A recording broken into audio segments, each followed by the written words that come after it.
Hi, welcome to our video here where we're going to look at 7 ways in which branding is going to change over the coming year. So branding in 2020, how it's going to affect you.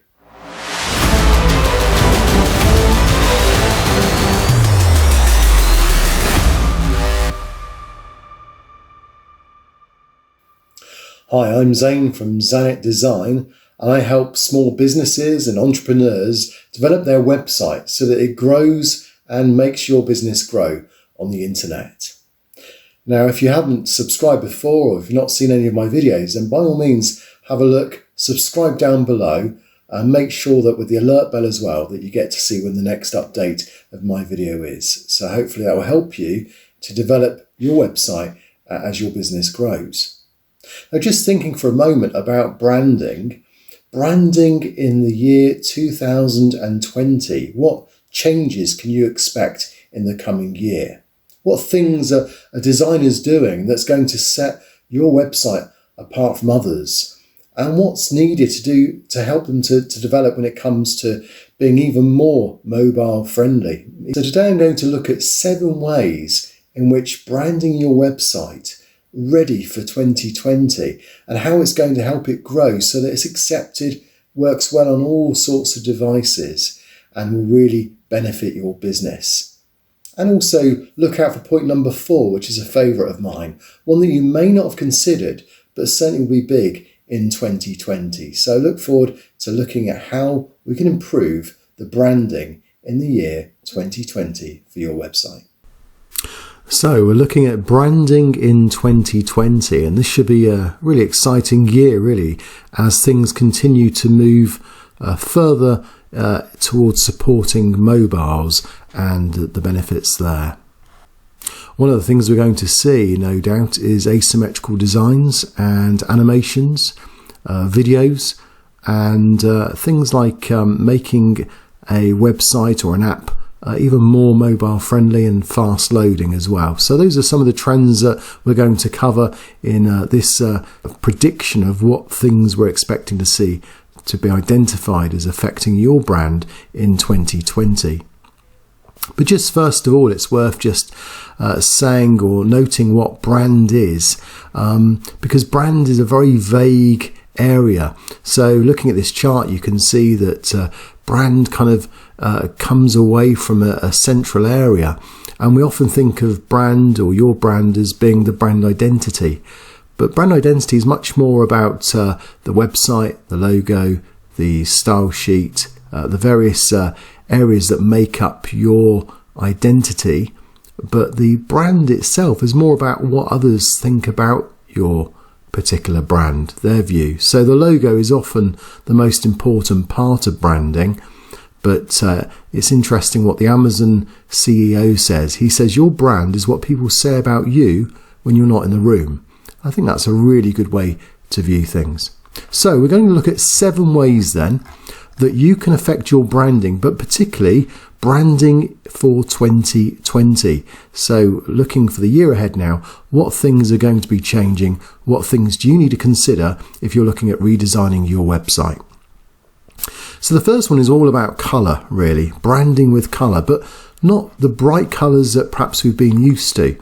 We've just done a series of the meaning of colours, and it's interesting how colours obviously have quite an impact on businesses. And as we go through this article, we took each colour to see what types of meanings do these colours have. So looking here, for example, at green, obviously we see that greed, envy, they're associated with it, but also freshness and so on. If you look at other colours such as, let's take purple, we seem to see a lot of the luxury sites, wealth sites. So for instance, housing estate agents and so on tend to associate themselves with these colours. So I think it's fair to say that in the past people perhaps designed choosing their own colour. Now people are thinking much more about what colours mean to their clients, to their customers. So designing in 2020 will be branding with the idea of what actually will affect the mood of your visitor. And also the other thing that's going to particularly change in 2020 when it comes to branding is there will be very few colours. That's the general thought at the moment, that blacks, whites, greys will be very much the way forward, and then use of one particular colour to highlight the focal point of what's being made. So for example, if we look at this site here, you notice black and white's being used, black and white colours, a bit of movement, but the red there stands out as being the action to take. So large fonts, which we'll come on to in a moment, large action points as well, even the menu to the right hand side. Again, very strong use of a colour here, but just one colour. So one colour, multicolour, blacks, whites, greys, all being used.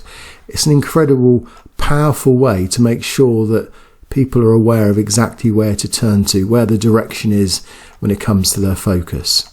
So that's the first point, that of muted colours, particularly colours such as black, white and grey being used in design. The second area we're going to look at is just an asymmetrical layout. So what do we mean by asymmetrical? Well, in effect, what we're saying is it's not a balanced layout. Now, this is an example of that, where there's no kind of central way of laying things out. It's not like a central menu with things either side, you know, like a 2-column, 3-column. This is much more kind of working in a different way. But for a better example of what we mean, if we turn to this digital agency site, you'll just notice here it's very much about shapes. Things are kind of just all, rather than being all kind of just so, you've got this kind of minimalistic feel, but at the same time, a great way of just having things where they want to be rather than where they should be. So this is kind of really just a little bit different. Asymmetrical layouts help really become an eye-catching area to visitors, and at the same time it's quite a challenge to do this. So this has been done particularly well on this site, a really fine example of how asymmetrical websites can be done and the effects it has. So again, you just see this throughout the site. A really good example of that. So that's the second prediction we have for 2020. There'll be more of these types of sites. Now, the third one is probably quite an obvious one, really, and it's just the use of video. So video's been used obviously a lot more in the last few years. The challenge is, of course, with videos is they do tend to slow a website down, and as we'll go on to see in a moment, website speed is essential. But certainly those that have got it right, Apple always tend to have it right. So if I refresh this page, you just notice again how video is used. It brings you in, draws you straight in, and again, there's a real kind of beauty in the way that Apple have done this. And as you go down the page, you just see it's really just very clever design, movement as well, which keeps you fully engaged as you go through the site. So that's a really kind of clever way of showing how the interest can remain on the site, and use of videos as well, and it goes on and on. I mean, there's no end to how much they've done, and yet this site obviously captures you and makes you want to stay and to investigate it, particularly if you're interested in that product. And that's important because there are so many factors of trying to keep people on a page.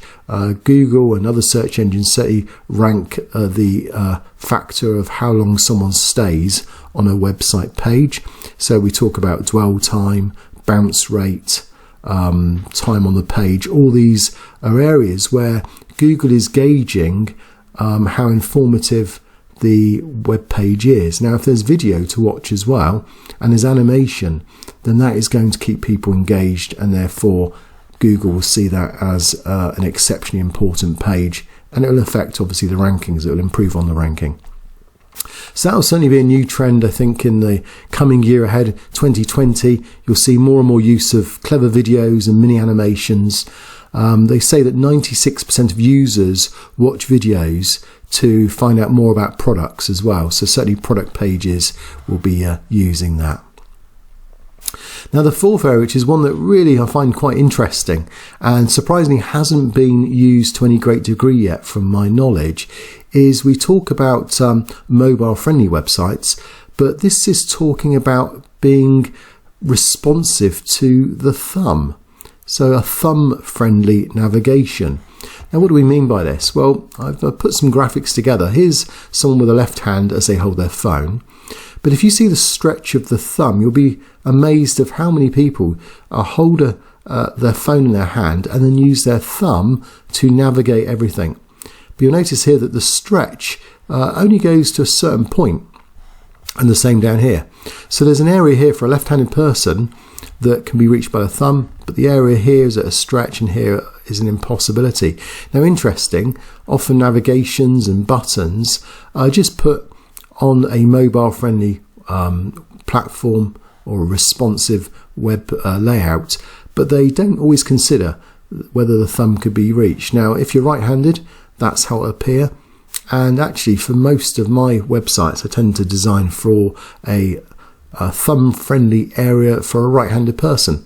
So for an example, if I take my website, which is Zanet Design, if I now put that through my filter to see how that looks, then on my mobile here we can see a right-handed person.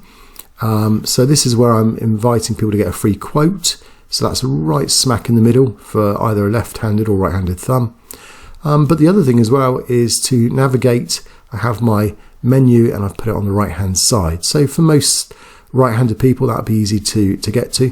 For left-handed people that would be such a reach, quite a strain to get to. So you'll find that in 2020 branding is going to be done with much more the idea of being in reach of thumbs, whether you're left-handed or right-handed. So that's a real interesting area of design that perhaps many haven't considered before. So we'll see how that affects designs and branding in the coming year. Now the fifth area that we're going to look at is just to have a simple, fast loading website. Now why is that the case? Well, you'll notice that with Google, they're encouraging people to go to page speed. And this area here, the page speed insights, gives you an idea as to how quickly your page loads. And there are many things you can do to get a ranking high here.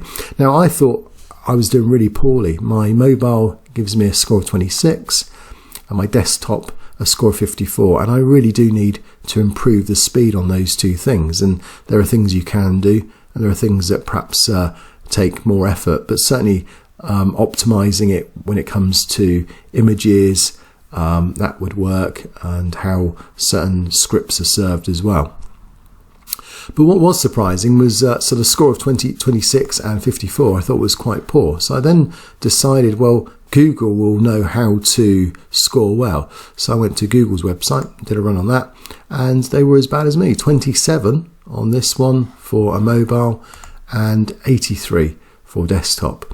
And what this is saying in effect is it's not particularly fast loading then on a mobile. Google's very own shop for their products, which it did surprise me. What about Amazon? Well, Amazon's got a huge amount of details and information. It's one of the largest shops online. So how do they serve theirs? Well, they do outstanding, because on a mobile they're 55, which is, still needs improvement. But look at this on a desktop. They've gone for the 100. They've really put in the work to get that to the point where it should be. So I think this is going to be, again, we're going to see cut down versions of websites. We're going to see pages served up in different ways. They do say that in 2020 people are going to be using their mobiles even more than ever. At the moment it's over 50% of people use their mobiles to access any website. That's going to increase even more in the coming year.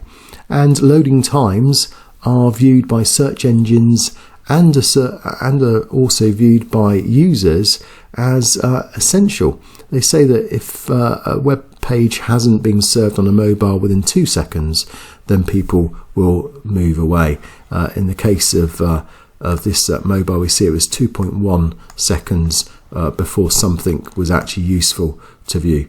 So that's going to be, again, a testing platform that people will be using in 2020. Now, the sixth area that's going to be really important in design and branding in the next forthcoming year will be that of just combining images with font design. So what do we mean by this? Probably easier to give an example. So first of all, here we see a tremendous use of design with fonts as well. It's kind of the colours are quite amazing, really. But you've got video, you've got font. This is kind of a combination of all the things that we've spoken of so far, where you've got different fonts, different asymmetrical design. You've got use of colours, maybe so many use of colours. It's perhaps quite difficult to know what's what. Now, that's not going to be for everyone, and certainly it depends on who your audience is, but certainly that's kind of a use of fonts there being used, different sizes, and really I think we'll see some more sites like this in 2020. But that's one example. The other example I wanted to point to was this was more a use of, or a combination use of fonts. So large fonts again being used, but in this case it's toned down, it's muted down with some beautiful pictures as well. And that kind of combination there, as I go down the page, we just see it's much more of a finer version of what I'm trying to say. So we see this large font. Again, we've seen things like this before with the mixture of sans serif and serif fonts together on the page.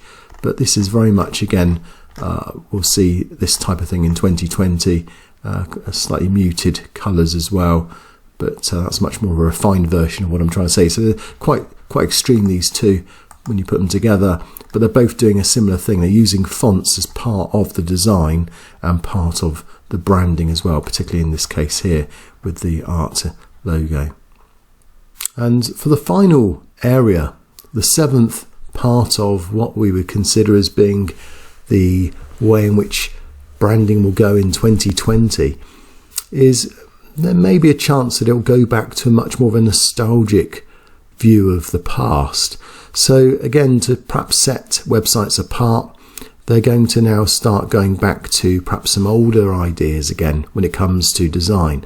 So certainly with the use of fonts, but maybe just well chosen and a few fonts, and a lot of white space and asymmetrical drawings and layouts, asymmetrical layouts, you may find that over time that will become clearer. So whether it's use of just a few well chosen fonts, whether it's a clean page with just a bit of nostalgia.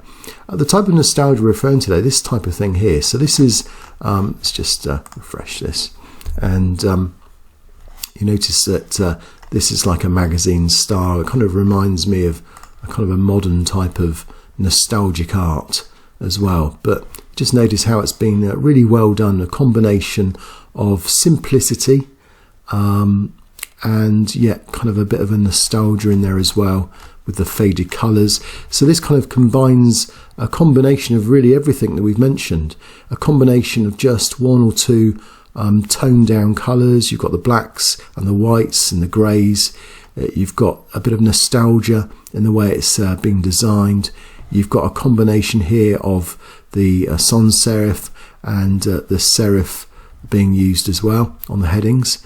So when you put these things together, this is kind of like a very clever design and brand that really sets it apart. It's easy to read and it really stands out as being clean and different. And I think this again maybe over time we'll see more of these types of style websites and how the combination of the other six along with this one, this nostalgic feel as well, you'll see a combination of these things being used in web design. So hopefully that's been useful. Those are the 7 things I'm predicting for 2020 to affect how people design and brand their companies and their websites and their businesses. As you're probably aware from my other videos, I help small businesses and entrepreneurs to develop their websites, to build their branding and to work with them. And if you want to know more about how I help them, or if you want to just learn from my 20 years of experience as a designer, then make sure you subscribe down below. Make sure that you press the alert button too. Please comment below if there's any questions you have, or if you feel that there are other trends that will be evolving in branding for 2020. I'd like to hear from you. Let me know if what I'm doing is useful as well, and then I'll continue to make these videos for you. So thank you for listening, and I look forward to speaking again soon. So as we've seen from those 7 points now, hopefully you'll get an idea as to what things are considered important when it comes to branding your website in 2020. And I'm sure if you can apply some of those if you're redesigning your website, or if you're looking at expanding your website and maybe just changing a few things, those are some of the things that will be considered really important in the year 2020. Now make sure you subscribe to these videos, because we're continuously there to help you. And also comment below, let me know what you thought of this video, whether there's things that you feel are also going to be important when it comes to branding and designing websites in the coming year. I look forward to hearing from you. I'm Zane from Zanet Design. Thank you for watching.